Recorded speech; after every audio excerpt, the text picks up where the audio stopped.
Be ready start.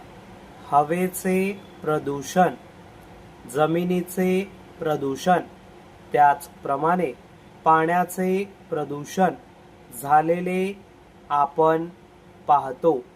विशेषतः पाण्याचे प्रदूषण शहरी भागात लवकर व बऱ्याच प्रमाणात होते. शहरांच्या औद्योगिकीकरणामुळे व अस्वच्छतेने हे होते. याबरोबर हल्ली जे कालवे शहरांमधून वाहतात त्या कालव्यांच्या पाण्याचे प्रदूषण झपाट्याने होत आहे.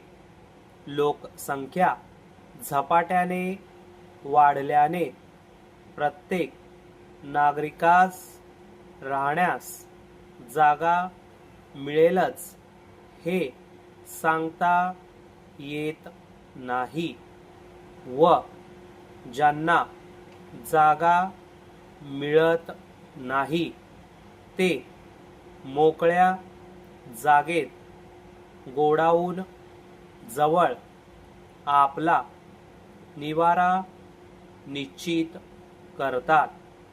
यातूनच झोपडपट्ट्यांचा जन्म होतो.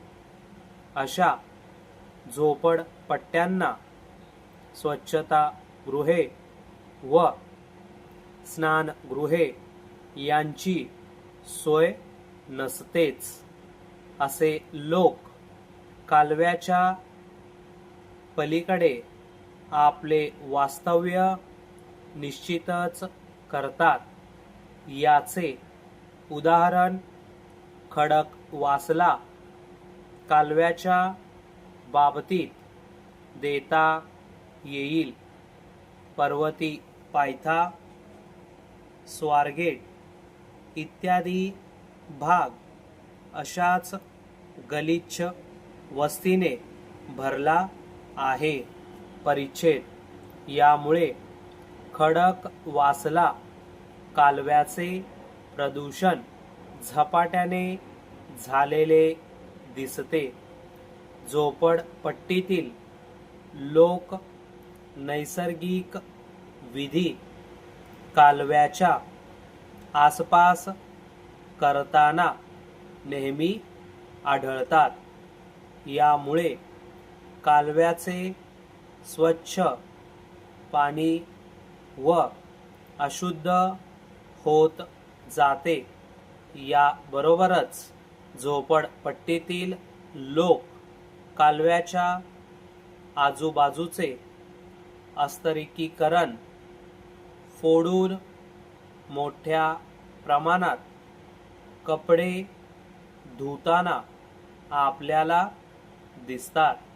त्यामुळे सोडा, साबण व मैला यांचे पाण्यातील प्रमाण वाढते.